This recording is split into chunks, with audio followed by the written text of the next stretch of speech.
सर्वमंगलमांगल्यं सर्वकल्याणकारकं प्रदानं सर्वधर्माणां येनो जेतु शासनं येनो जेतु शासनं। देवादिदेव 1008 श्री वासुपूजनाथ भगवान की, परम पूज्य आचार्य गुरुदेव श्री विद्यासागर महाराज की, मुनि श्री विमल सागर महाराज की, 3 कम 9 करोड़ महाराजों की।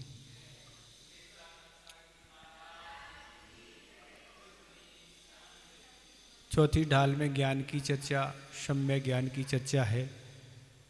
सम्यक ज्ञान क्या है, उससे व्यक्ति क्या प्राप्त कर लेता है, और आगे छठी दोहे में इसकी और चर्चा आ रही है। तातई जिनवर कथित तत्व अभ्यास करी जई, तातई जिनवर कथित तत्व अभ्यास करी जई।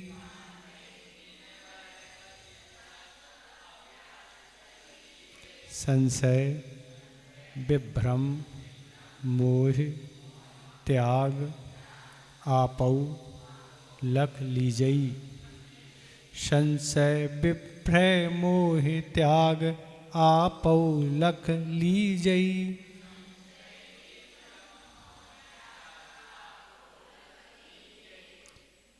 कहीं आई की मात्रा और एक ही दोनों पाठ हो सकते, इसमें आई की है, लीजे भी हो सकता है, लीजई भी हो सकता है।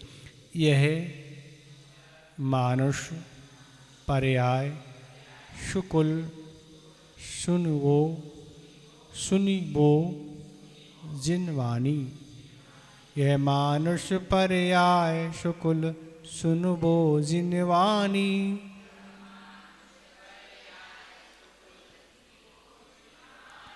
यह विध गए ना मिलई सुमणि ज्यों उदधि समानी। यह विध गए ना मिलई सुमणि ज्यों उदधि समानी।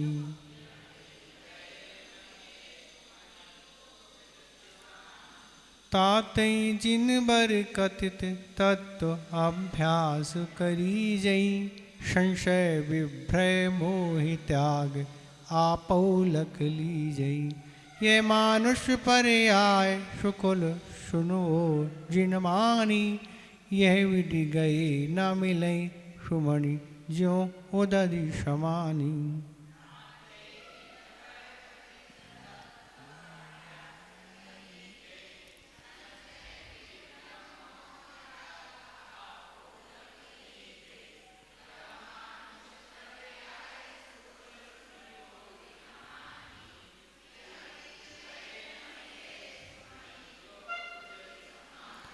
ठीक हो रहा उच्चारण?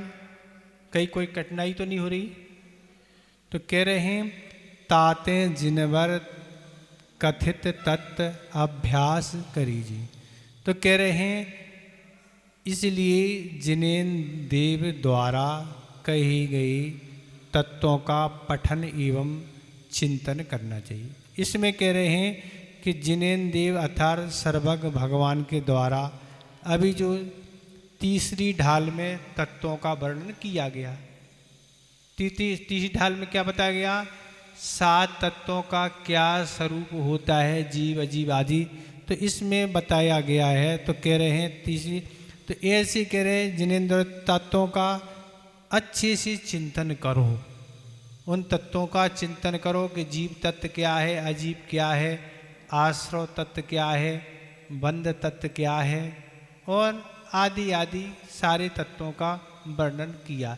तो उनका कह रहे हैं अच्छे से चिंतन करो कि जीव का स्वरूप अजीव आश्रव कैसा है। आश्रव महादुखदायी है।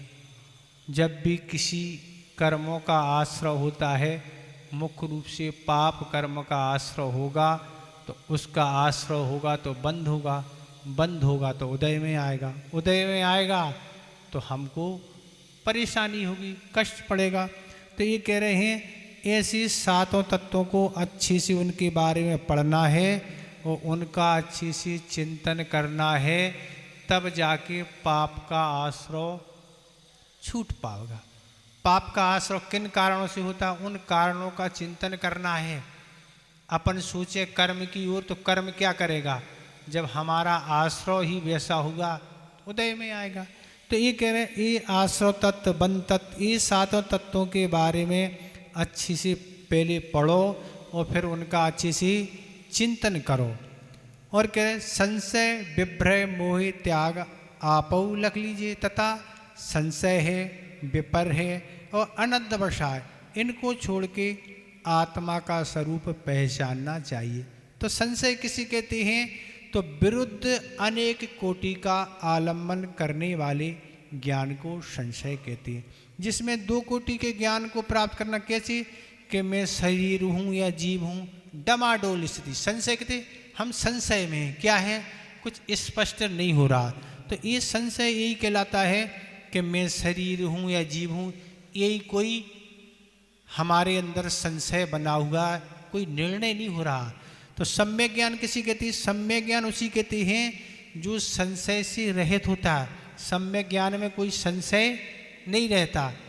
अब पता हो गया डमाडोल स्थिति, क्योंकि शरीर का लक्षण अलग है और आत्मा जीव का लक्षण अलग है, उस पर अपन को निर्णय करना। डमाडोल स्थिति बनाएंगे तो वो सम्यक ज्ञान नहीं होगा। और विपर क्या होता है, विपरीत ज्ञान को विपर कहते हैं। जैसे यह शरीर ही आत्मा है, क्या मानना, विपर क्या है, शरीर को ही आत्मा मानना, क्योंकि शरीर दिख रहा, आत्मा दिख नहीं रही, इसलिए ये शरीर ही आत्मा है। समुद्र के किनारे जाके चांदनी रात में देखा कि कुछ चांदी के आभूषण पड़े हैं यहाँ, क्या लगा, चांदनी रात थी, समुद्र किनारे देखा कि ये तो आभूषण लग रहे हैं, उठा के लेके आए। सुबह घर पे देखा, वो तो जो बालू रेती रेत, उसमें जो वो छिपनी जैसी रहती वो थी। तो ये क्या हो गया, ये विपर विपरीत हो गया, उन छिपनियों में चांदी की कल्पना कर ली। तो ये क्या कह रहे हैं कि इस तरह जड़ शरीर है उसको चेतनात्मा मानना, ये विपर हो गया। जो जड़ शरीर है उसको आत्मा मान लिया। तो ये सम्यक ज्ञान क्या है, विपरीतता से रहित तो होता है। विपरीतता नहीं, कुछ को कुछ माने ही नहीं। अनंतवशाय क्या है, कुछ है, इस प्रकार का निश्चय रहित ज्ञान को अनंतवशाय कहते हैं। जैसे मार्ग में चल रहे जा रहे हैं, पैर में कुछ लग गया, पैर में कुछ लग गया, सोच रहे हैं होगा कुछ, क्या करना, जानने की कोई लिए पुरुषार्थ ही नहीं करना, पर सम्यक ज्ञान कहता उसका निर्णय करो क्या है। अनंतवशाय यही है, कुछ होगा, ऐसा नहीं, कुछ नहीं, क्या है, पैर में लगा, रस्सी थी, तिनका था, क्या। तो इससे जब झुकाव नहीं होता उसको अनंतवशाय बोलते हैं। तो ये संशय, विपर और अनंतवशाय तीनों से रहित ही सम्यक ज्ञान होता है, उसमें निर्णय होना चाहिए।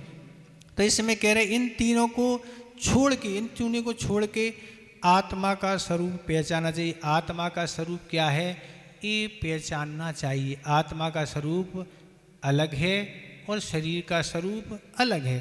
तो ये कह रहे हैं, यह मानस पर्याय शुकुल जिनमाणी सुनियो, यह विधि गए उददी समानी, सुमणि ज्यों ना मिले। तो ये कह रहे, ये मनुष्य पर्याय, उत्तम कुल, जिनमाणी का सुनना, ऐसा सुयोग निरर्थक चला जाएगा। समुद्र में डूब जाने वाले उत्तम रत्न के समान पुनः प्राप्त होना अति दुर्लभ है। इसमें क्या कह रहे हैं, यह है मनुष्य पर्याय। मनुष्य पर्याय की बात करें, नारकी देव और तिरंच बनाना सरल है। नारकी बन जाना कोई बड़ी बात नहीं, और देव तिरंच आदि बनना सरल है। पर क्या कह रहे हैं, मनुष्य बनना क्या है, मनुष्य बनना बहुत कठिन है।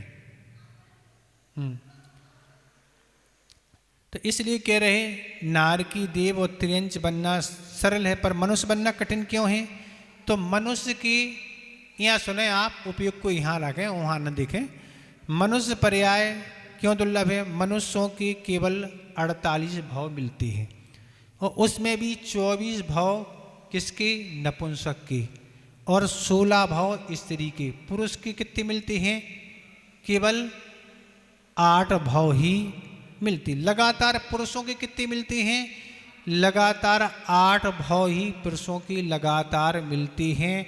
जब भी कल्याण होगा तो पुरुषों से ही होगा, ना तो नपुंसक को और ना स्त्री का। क्यों? वो तो महावीर अंगीकार नहीं कर सकती और उनको मोक्ष भी नहीं हो सकता। इसलिए पुरुष के लगातार 8 भाव मिलते हैं। हो गया काम तो ठीक है, नहीं हुआ तो फिर बेकार है। इसलिए कह रहे इस मनुष्य पर्याय की कीमत को समझो। अभी समझ में नहीं आ रही है। जब नरकों में जाके मार पड़ती है तब मनुष्य पर्याय याद आती है। तब याद आने से कोई मतलब नहीं। क्यों? वहाँ तो अकाल में मरण होते ही नहीं, अकाल में वहाँ से छूट नहीं सकती। जब तक जितनी आयु मिली है भोगना पड़ती है। तो इसलिए बहुत पुण्य किया होगा तब ये जाके कह रहे हैं मनुष्य पर्याय मिली है। मनुष्य पर्याय की कीमत समझो। एक एक समय मनुष्य पर्याय की कीमत समझो। हमें उसका क्या सदुपयोग करना चाहिए जो इतनी दुर्लभता से मिली, उस बारे में विचार करो। समय तो जा ही रहा है ना, एक एक दिन निकल रहा है। 1 महीने चतुर्मास का चला गया। चतुर्दशी है आज, 1 महीना चला गया।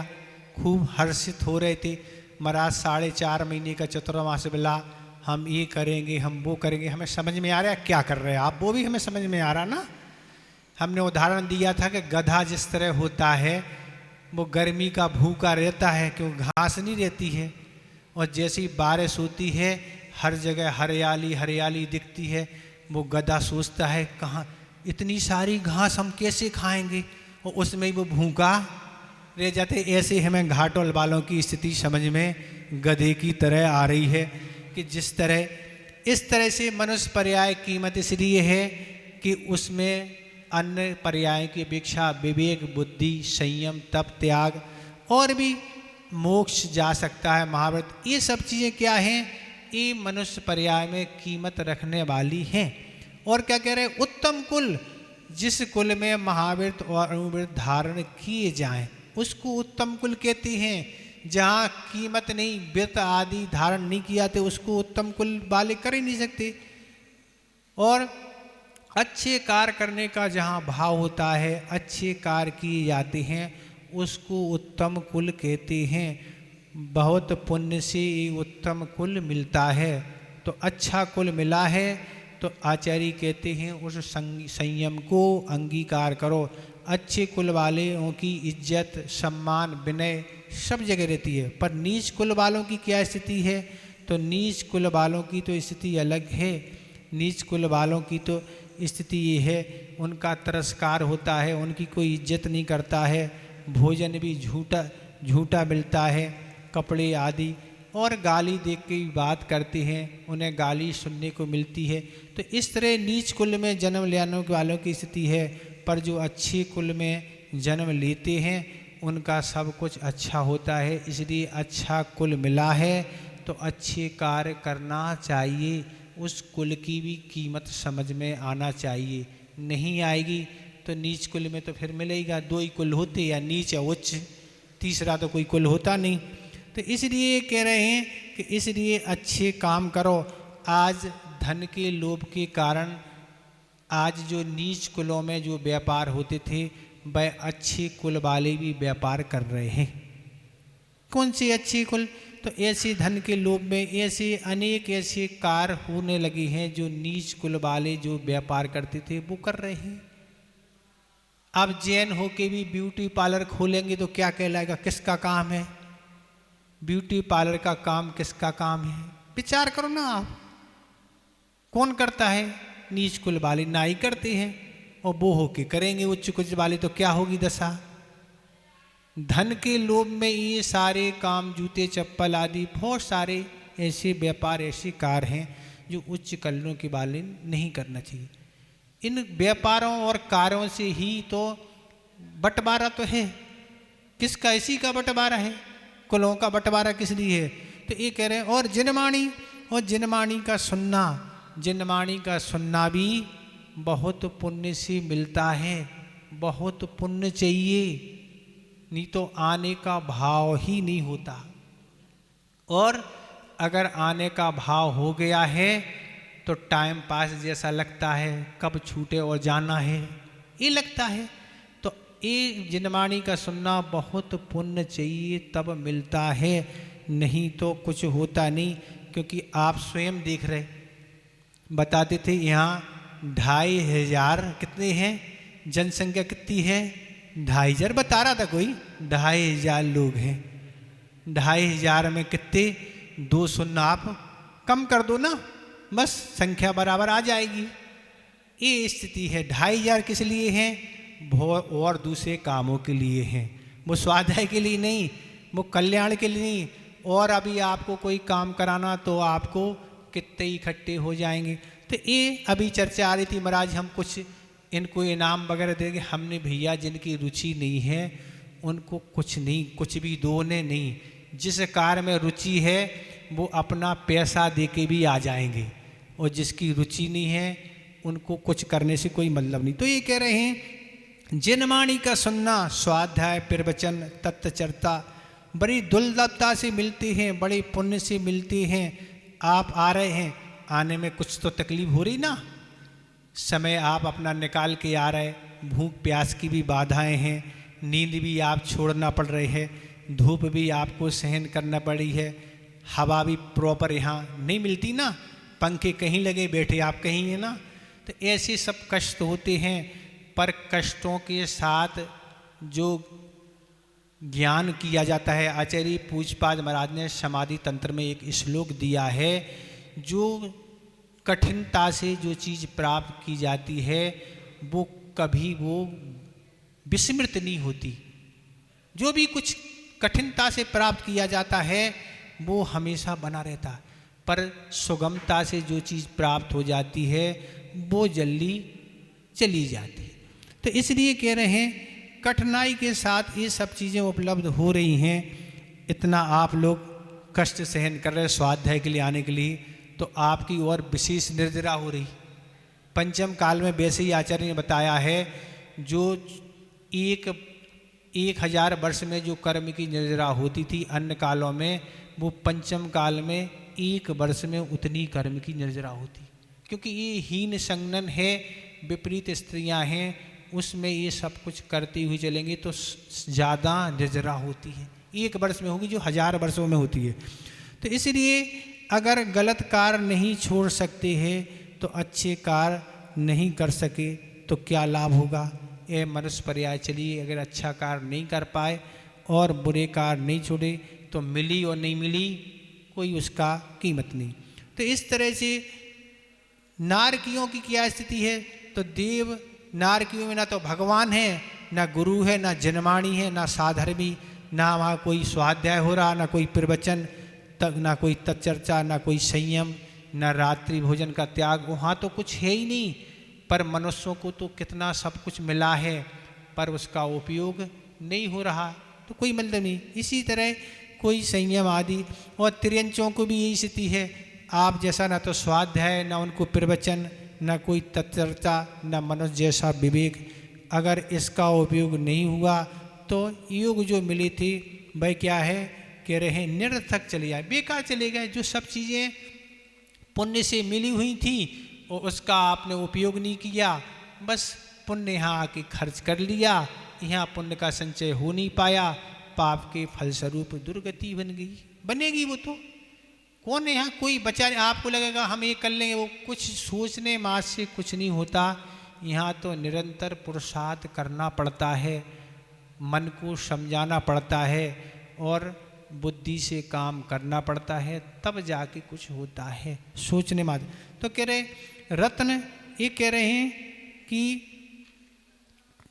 तुम रत्न, तो समुद्र में रत्न जैसे गिर गया, तो कह रहे हैं रत्न जिस तरह उत्तम शेष रत्न जिसकी बड़ी कीमत रहती है, अगर वह समुद्र में गिर गया तो कैसे मिलेगा।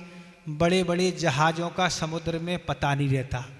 आप कह रहे एक रत्न, इतने बड़े बड़े जहाज होते हैं जो समुद्र में चलते हैं, वह भी डूब जाते हैं और वह भी समाप्त हो जाती। तो उन जहाज़ों का पता नहीं है तुम्हारा रत्न कहाँ मिलने वाला है, तो ये कह रहे हैं पता नहीं लगता। इसी तरह रत्नों का पता नहीं लगता, कहाँ ढूंढोगे, इस तरह वह गुम जाएगा। इस तरह ये दुर्लभता से कह रहे हैं सब कुछ मिला है और एक बार योग संयोग से मिला है। अगर चला गया तो फिर दोबारा कब होगा, कब प्राप्त होगा, इसका कुछ भी अपन बता नहीं सकते। इस तरह यह आपका दोहा हो गया। पूछना तो नहीं इसमें कुछ, छठा दोहा हो गया है? हाँ। क्या वो अलग है ना, ये अलग है, वो अद्भुत ये थे।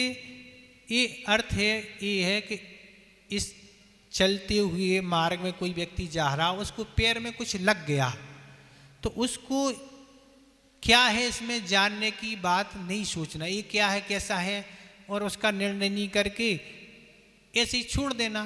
तो ये अगर अनद्धवसाय है तो वो सम्यक ज्ञान नहीं कहलाए। कोई भी वस्तु है उसका निर्णय करें ये है आगम के आधार पर, तो अनद्धवसाय से रहित ही सम्यक ज्ञान होगा। तो ये संशय विभय और अनद्धवसाय छोड़ के आत्मा का स्वरूप पहचानो, ये है इसका अर्थ। पुरुषार्थ नहीं करना, ये अनद्धवसाय होता है। और कुछ अगला 7 नंबर, धन समाज गज बाज राज तो काज न आवे। धन समाज गज बाज राज तो काज न आवई।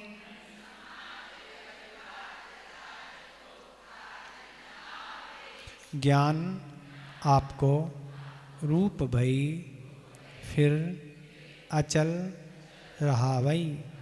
ज्ञान आपको रूप भई फिर अचल रहावई।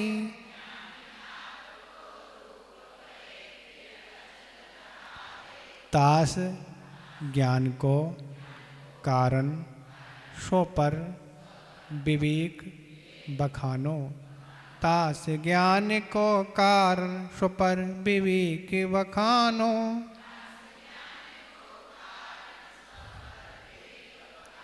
कोटि उपाय बनाए भव्य ताको उर आनो। कोटि उपाय बनाए भव्यता को उर आनो।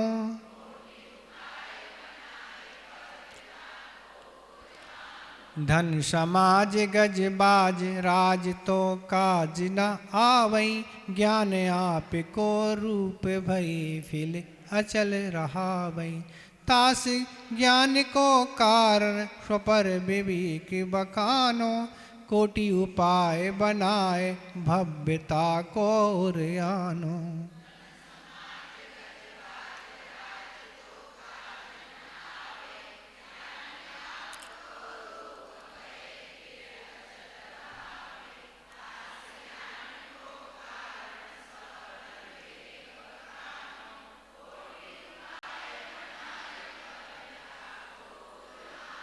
ठीक हो रहा उच्चारण, कहीं कोई दिक्कत तो नहीं है। धन समाज गज बाज तो काज ना आवे।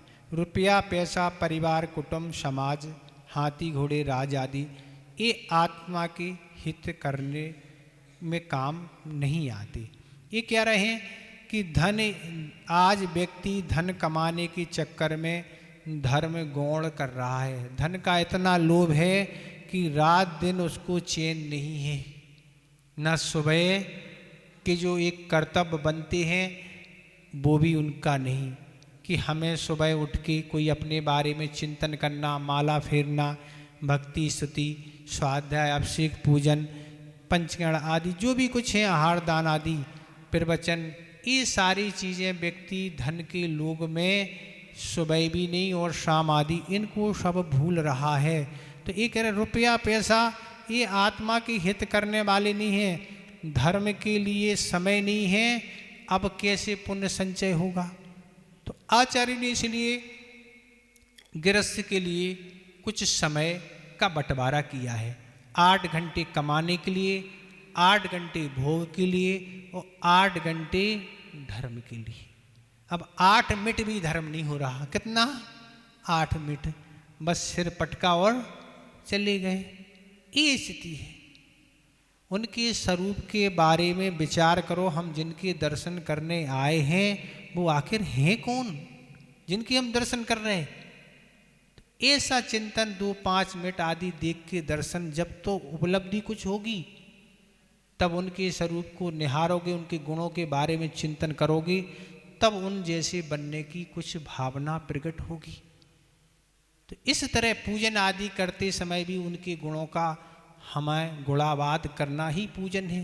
तो सोचो वो कौन है जिनके चरणों में आके बड़े बड़े चक्रवर्ती राजा महाराजा सब कुछ क्या बैठ के निछावर कर देते हैं और आत्म कल्याण के लिए मार्ग जान लेते। तो ये कह रहे हैं ये रुपया पैसा के कारण ये, और रात दिन क्या कह रहे हैं, परिवारजन रात दिन परिवार की चिंता और धन कमाने में ही लगी हैं, वस्तु उपलब्ध कराने में लगे हैं और उनको प्रमादी बना रहे हैं। रात दिन लो हम तो लगा के दे रहे हैं, तुम आराम से भोग करो, तो भी पाप का बंध हो रहा। आवश्यक जितना जो है धन, जो एक कर्तव्य है उसके नाते करना चाहिए, जिनका जो कर्तव्य है, पर इसी कमाना और पाप में भोगना। तो इस तरह से कह रहे हैं कर्तव्य करना, भोजन आदि जो भी उपलब्ध कराना वो तो है, पर इसीलिए अच्छी अच्छी सुविधाएं आदि देना, इससे व्यक्ति प्रमादी बनना। समाज और समाज के कार्यों में भी आज पूरा काम, कुछ लोग तो समाज के लिए है, अपनी चिंता ही नहीं है। तो ऐसा नहीं, अपनी भी चिंता करना है और समाज का भी जो कर्तव्य वो करना है। ऐसा नहीं कि सब कुछ अपना कुछ सोच के नहीं। और राज आदि इन सब के मिल जाने पर आत्मा का हित नहीं होगा, कल्याण हुए। कह रहे हैं रुपया पैसा परिवार कुटुंबजन ये सब कुछ ये आत्मा का हित करने वाले नहीं हैं। जितना गृहस्थ के लिए आवश्यक है उतना ठीक है, पर इसके अलावा आत्मा के लिए हित क्या है? तो आत्मा के हित के लिए वही है जो हमारे धार्मिक अनुष्ठान कर्तव्य आचार्य ने बताए हैं, उनको करेगा तो उससे आत्मा का हित होगा, पुण्य का संचय होगा और पाप के आश्रय से बच सकेगा और आगामी जीवन अच्छा बने।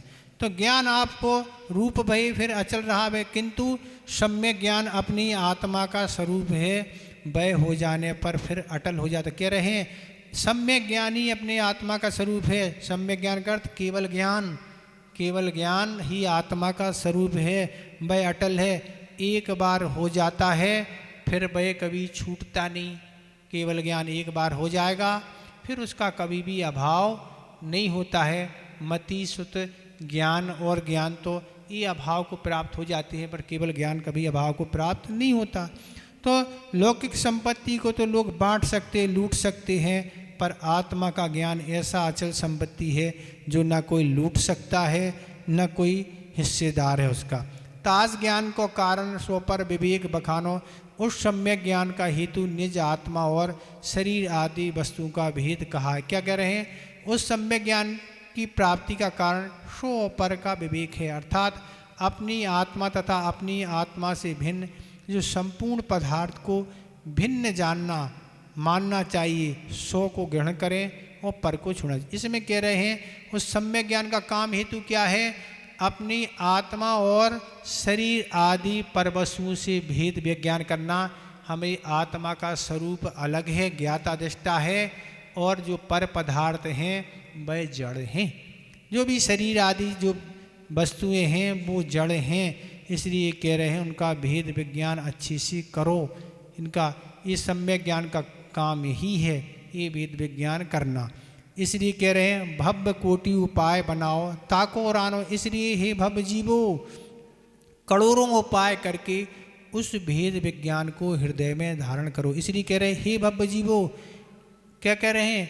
एक नहीं करोड़ों उपाय करो। अगर तुम्हें इस संसार से छुटकारा पाना है तो इस सम्यक ज्ञान का कमी है। एक नहीं, लगातार तुम पुरुषार्थ करते चले जाओ और पुरता चले जाओ हो। तो आज तो महाराज एक ही उपाय नहीं हो रहा, आज तो उपाय करने वाले व्यक्ति नहीं हैं, आज तो एक दूसरे को देखने में बढ़ाने वाले हैं। उनके यहाँ इतना बढ़ रहा है तो हम भी बढ़ाएंगे, उनके 4 मकान हैं तो हम भी खरीदेंगे, उनके यहाँ अच्छी गाड़ी आ गई 30 लाख की वो हम खरीदेंगे, उनके पास मोबाइल अच्छा आ गया, उनके पास ये आ गया। इस कंपटीशन में लगी।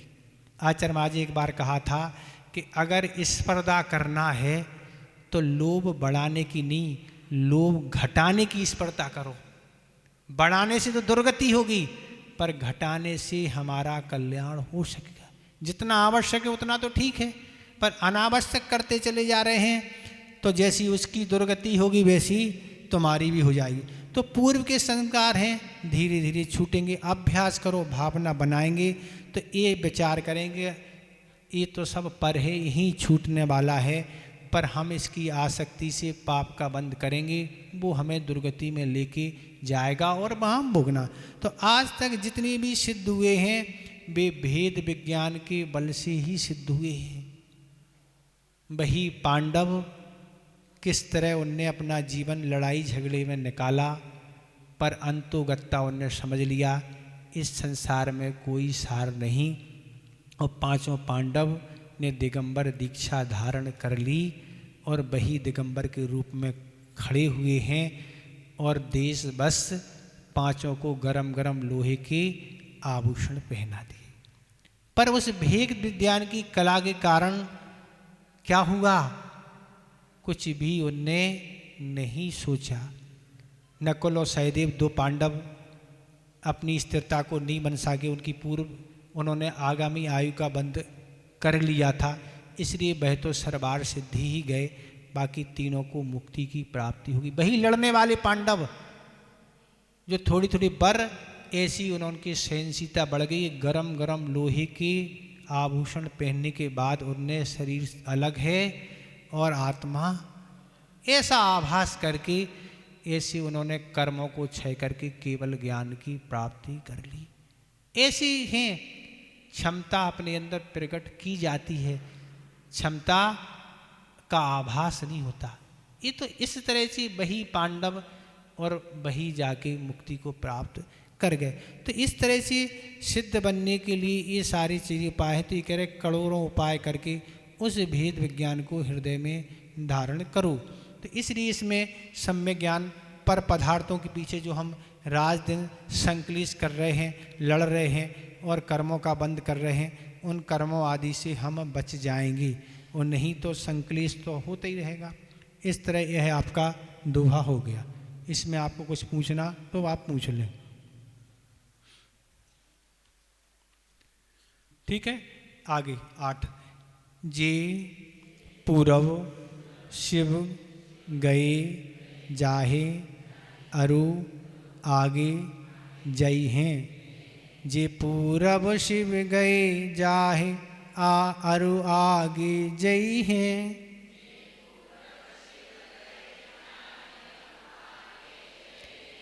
सो सब महिमा ज्ञान तनि मुनिनाथ कहीं हैं।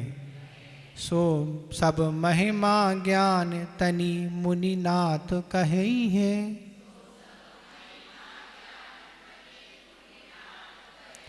विषय चाह दब दाह जगत जन अरनी दझावई। विषय चाय दब दाय जगत जन अरनी दझावई।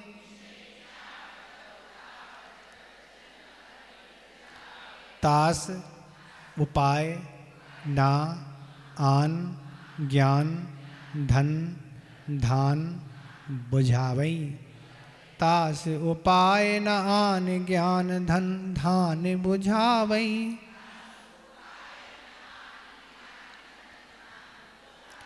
जे पूरब शिव गए जाहे अरु आगे जई हैं। सो सब महिमा ज्ञान तनि मुनिनाथ कहे हैं। विषय चाय दब दाहे जगत जन अरनि दझावई। तास उपाय न आन ज्ञान धन धान बुझावई।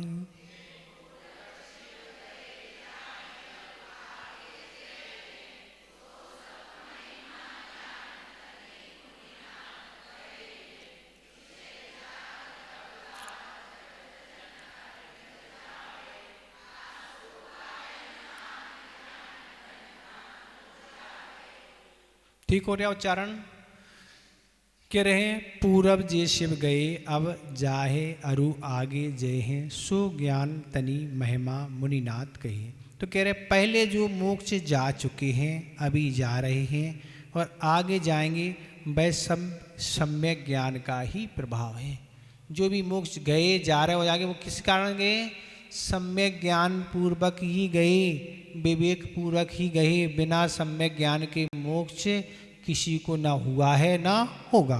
तो ये कह रहे हैं कि ये जो सब जो पहले जीव मोक्ष गए हैं तो पहले भूत में गए हैं, अभी जा रहे हैं, अभी विदेश से जा रहे हैं, अभी तो यहाँ से जा नहीं सकते और आगे भी भरत क्षेत्र से जाएंगे, विदेश से भी जाएंगे।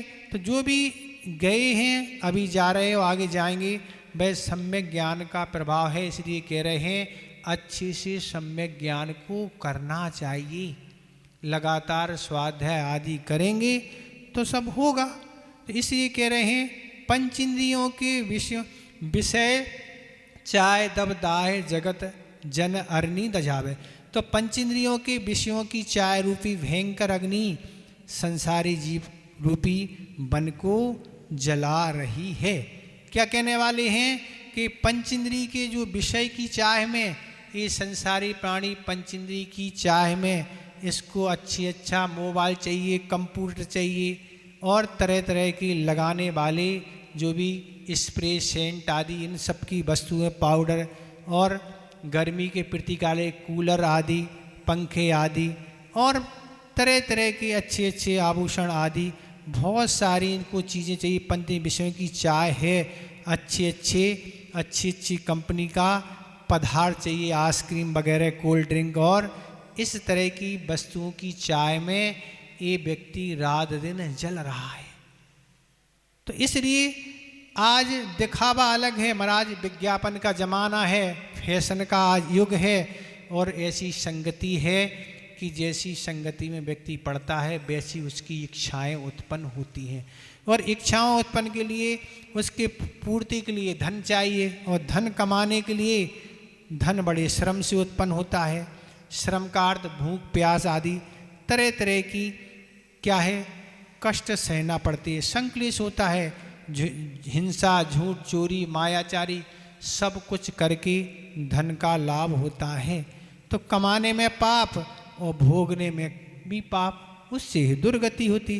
तो इसलिए इस तरह ये कह रहे हैं पंचेंद्रिय के विषयों की चाय रूपी भयंकर अग्नि इस संसारी जीव को रात दिन जला रही है कि बस अब हम ये चाहिए और रात दिन उसी में ये घुट रहा है। और अगर ये कहते भोगते समय अगर कोई बाधक बनता है तो क्रोधित हो जाता है, कोई भी चीज़ में अगर कोई अंतराय डालता है कुछ है क्रोध आने लगता है, मान कसाय बढ़ जाती है, हम बड़े हैं ये तो छोटा है। तो इस तरह से ये चाय में ये रात दिन जल रहा है, जुटाने में लगा है, धर्म के लिए इसके पास समय नहीं और रात दिन ये इंद्रिय की गुलामी, इससे व्यक्ति नष्ट हो रहे हैं। ऐसी कथाएं आप वर्तमान युग में पढ़ें कि ऐसे ऐसे धन का संग्रह किया पर दुर्गति हो गई। तो मनुष्य पर्याय ही ये तप साधना संयम आदि के लिए मिली है, भोगों के लिए, पर आज तक इस संसार की पूर्ति नहीं हुई। आज तक जो कुछ सोचता है कि ये सब हो जाएगा वो हो जाएगा, पर ये सब कुछ नहीं हो रहा। इसलिए कह रहे हैं पंचेंद्रिय की विषयों की चाय रूपी भयंकर अग्नि में संसारी रूपी जीव रूपी वन को जला रही है। बस रात दिन जल रहा है, आर्त रोध ध्यान करके पाप का संचय कर रहा है और ऐसी ऐसी कर्म प्रकृतियों को पाप कर्म की बंदियाँ बंद करके बस तैयार हो रहा है। तो इसलिए ये कहने वाले यही है कि तास आन न ज्ञान धन धान बुझावे, उस शांति का उपाय दूसरा नहीं, वह केवल सम्यक ज्ञान है। सम्यक ज्ञान रूपी मेघों का समूह ही शांति कर सकता है और शांति अगर चाहिए है तो सम्यक ज्ञान के माध्यम से ही हम शांति प्राप्त की जा सकती है। इसलिए उस सम्यक ज्ञान को प्राप्त करो, ये बार बार संबोधित किया जा रहा है। तो सम्यक ज्ञान यही है कि अपना क्या है और पर क्या है। अच्छे से स्वाध्याय आप निरंतर करेंगे तब जानेंगे। बड़े बड़े हुए, एक से एक खूब पैसा सब कुछ कमाया पर दुर्गति के पात्र बन गए। इसमें अगर आपको कुछ पूछना तो आप पूछ लें, समय आपका हो ही रहा है। ठीक है, आगे समझ में? पूछना तो नहीं इसमें? संस्मरण सुना दें आपको क्या? आवाज नहीं आ रही यहाँ पे। किसका? लास्ट वाली का? तास आन ज्ञान धन धान बुझावे, यही वाली। उस शांति का उपाय दूसरा नहीं है, उसे केवल सम्यक ज्ञान रूपी मेघों का समूह ही शांत कर सकता है। कह रहे हैं उस पंचेंद्रिय की जो भी आकुलता बनी है, उस शांति का कोई उपाय नहीं, उसका दूसरा उपाय नहीं। उसका उपाय क्या है? सम्यक ज्ञान के द्वारा ही हम उस शांति अपने अंदर प्रकट कर सकते हैं। इन विषयों की चाय है वह हम सम्यक ज्ञान के द्वारा ही उनकी शांति पहुंचा सकते हैं। पंचेंद्रिय के विषयों की जो चाय भयंकर जल रही है, तो हम विवेक से जा सकते हैं कि शांति कैसे होगी। तो शांति होगी उनकी चाय नहीं रखना, उनकी चाय हम करते जा रहे हैं और पाप का बंद करते जा रहे हैं। तो सम्यक ज्ञान अर्थात विवेक रखो कि इन पदार्थों की हम अभिलाषा में अपन रात दिन पाप का बंद करते चले जा रहे हैं। कमाते समय, भोगते समय जितना जो आवश्यक है अपन को जीवन यापन के लिए, वो तो ठीक है, भोजन पानी जो कुछ है वो तो ठीक है, पर आकुलता में जी रहे हैं, फैशन में जी रहे हैं, नई नई वस्तु आ रही हैं और उनका संग्रह, उनका उपयोग करते चले जा रहे हैं और हम धर्म से रहित होते चले जा रहे हैं। ठीक हो गया?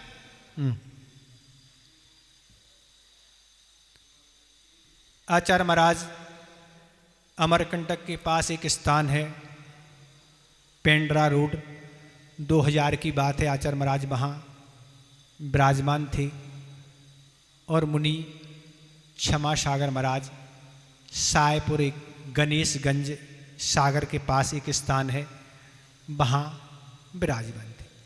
क्षमा सागर महाराज को अचानक ज़्यादा ही स्वास्थ्य खराब हो गया, उपचार कराया, पर उपचार करने के बाद कोई भी ठीक स्थिति नहीं हुई। तब उन्होंने आचार्य महाराज के पास समाचार भेजा, हमारी स्थिति ज़्यादा ही खराब है, बहुत चिंतित थे। और आचार्य महाराज ने सारी बात सुनी और आचार्य महाराज ने एक गाथा के लिए संकेत भेजा। चिंता की कोई बात नहीं, बस इस गाथा का बार बार चिंतन करें, सब ठीक हो जाएगा। जैसी समाचार उन तक आया, उन्होंने उस गाथा को पढ़ना और बार बार चिंतन शुरू किया। वह आचार्य कुंद कुंद महाराज द्वारा रचित प्रवचन सार की चारे चूलका की वह गाथा थी, ओवेयरणम जिन मिग्गी। इस गाथा को दिया और उनका श्वास उस गाथा के पढ़ने से ठीक हो गया। ठीक होने के बाद आचार्य महाराज का चतुर्मास अमरकंटक में हुआ। क्षमा सागर के गृहस्थ जीवन के पिताजी वह जब अमरकंटक आचार्य महाराज के पास आए और उन्होंने कहा कि क्षमा सागर महाराज का स्वास्थ्य ज़्यादा ही खराब हो गया था, सुना है कि आपने कोई टैबलेट भेजी थी, उससे ठीक हो गया। हाँ, मैंने एक टैबलेट भेजी थी। कौन सी टैबलेट थी? तो एक कुंद कुंद टैबलेट थी, वो हमने भेजी थी, उससे उनका स्वास्थ्य ठीक हो गया। वह टैबलेट ऐसी टैबलेट है, दिन में भी कई बार ले सकते और रात में भी ले सकते। जितने बार आपको लेना सो आप अच्छे से लीजिए और अपना स्वास्थ्य ठीक कर लीजिए। तो ऐसी वह गाथा आचार्य महाराज ने बताई। ओवरेयणम जिन मग्गे, मोक्ष मार्ग में 4 उपकरण हैं और जैसे ही उन्होंने वह उसका उच्चारण किया और ठीक हो गए। इस तरह से समय संस्मरण हो गया। बोधि समाधि परिणाम शुद्धि स्वात्मोत लब्धि शिव शौक सिद्धि चिंतामणिम चिंतित वस्तुदाने तम मंद मानस।